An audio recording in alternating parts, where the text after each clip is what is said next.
What is going on, guys? I feel great, so I took a decision to film this video, and I'm about to show you in the video. I'm about to show you a little back routine I did this morning.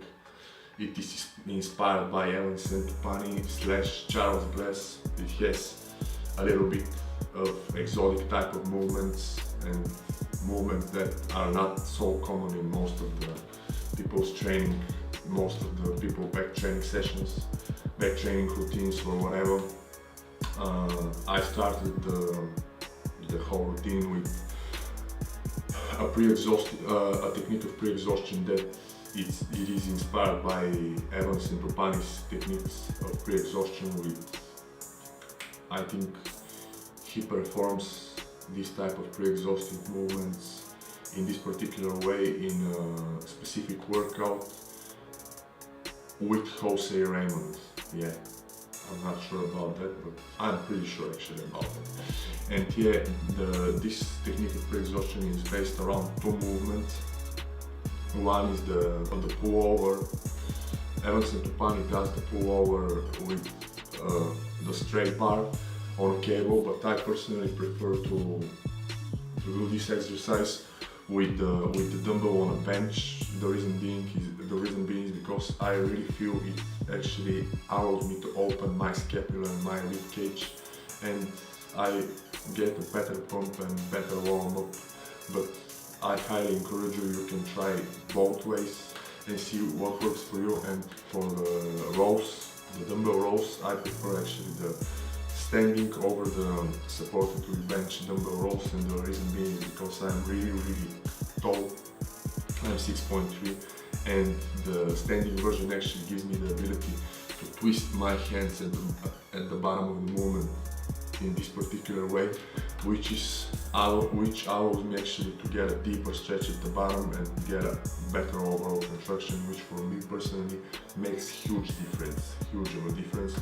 You can try it yourself, but if the supported version works better for you, I highly encourage you to do what works best for you. This is what works best for me. This is why I do it this way. Anyway, the second exercise, I'm pretty sure it is invented by one of the greatest trainers probably of all time, Charles Glass. A lot of people say that Charles Glass is the godfather of bodybuilding. I'm pretty sure you are familiar with this one, but if you are not, I highly encourage you to go and try this one, see if it works for you. It's amazing movement.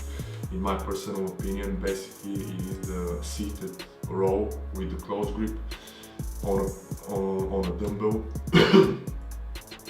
This version gives me the ability to really target my lower legs, lower portion of my back, and the inner lower portion of my back, if I can put it like this. And on another hand, when I perform any form of close grip seated row, I always prefer, and I always say that the handles from the crossover over the regular close grip handle, because again it gives me the ability to stretch like this and again get this nice deeper contraction.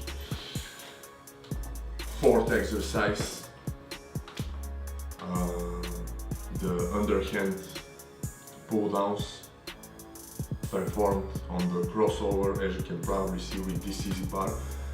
Why I prefer to do this exercise on this cable, on this machine or whatever, instead of the regular pull down is the reason is the same. As I mentioned before, I'm really tall, and this gives me the ability to really stretch at the bottom, and really again gives me the ability to open my scapula, and I even try to swing a little bit to get even deeper stretch at the top, which is a bit more painful, but no pain, no gain, as you probably know.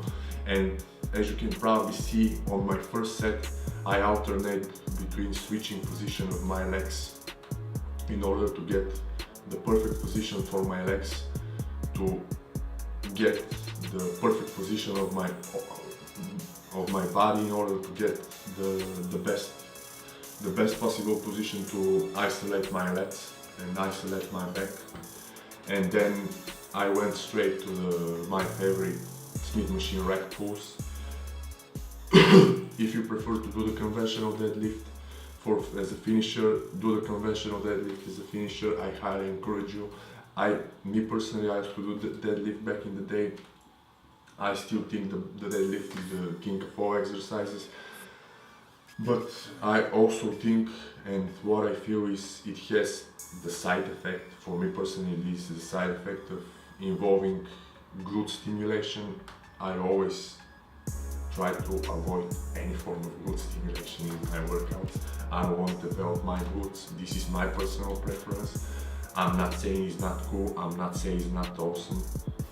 I'm simply saying that I don't want to develop my glutes, and this is my personal preference. If you want to develop your glutes, I highly encourage you, go for the conventional deadlift, kill that shit, get them results, get them big rounded butt or whatever, get that big rounded butt or whatever. And yeah, so right now I'm about to show you, this is how I this is how I finished the whole workout. And right now I'm about to show you some groceries that I bought yesterday, and basically give you a little bit of a little idea of what are my food choices, what are the typical foods I prefer to consume on a daily basis in the one meal a day that I consume. I don't once a day, as you can probably know if you watch my other videos or whatever. If not, it's fine. I came from completely ketogenic background for 2 to 3 years, 2.5 to 3 years.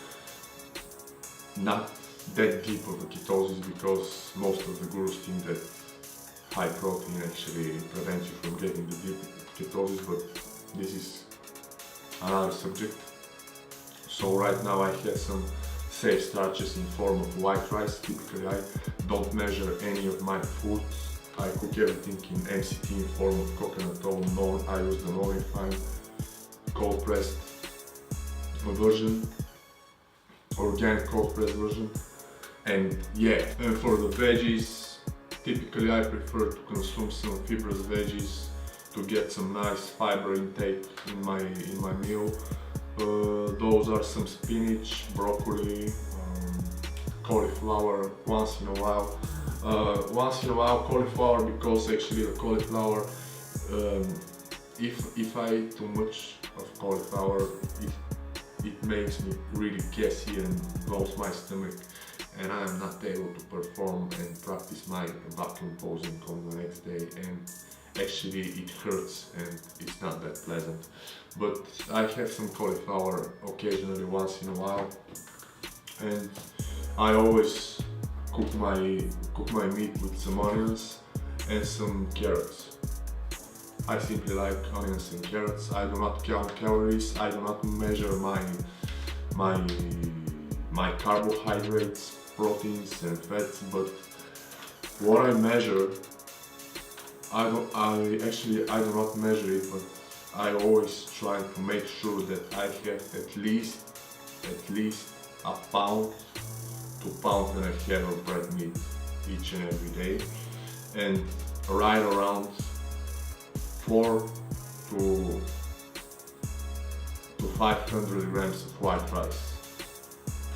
And I cook them in coconut oil, as I mentioned, and I do not measure the coconut oil. I hack the rice with a couple scoops or tablespoons of coconut oil. I do not measure the fat content or the carbohydrate content or nothing.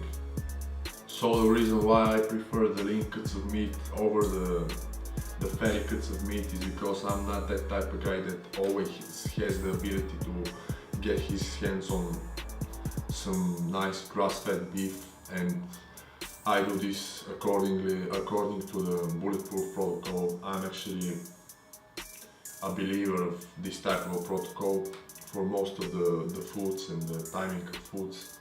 I do use it myself. I'm not the bulletproof type. I'm not the type of guy with the bulletproof coffee or whatever. I think it's great, but I don't use it myself simply because of the reason I do not like the idea of consuming some calories during my fasted state. I don't want to consume any type of calories during the fasted state of my day. And as long as for the veggies and for the fiber, I do not measure anything. So I'm gonna wrap it up for now. I would like to thank you for watching this video, hope it helps. I'm gonna put some, like a breakdown of the sets and reps I did and the exercises I did in the back routine I've showed you. And yeah, stay tuned for more. I'm about to put a lot more training videos and videos with food and that kind of stuff. So thank you for watching again. See you in my next video. Peace and I'm out.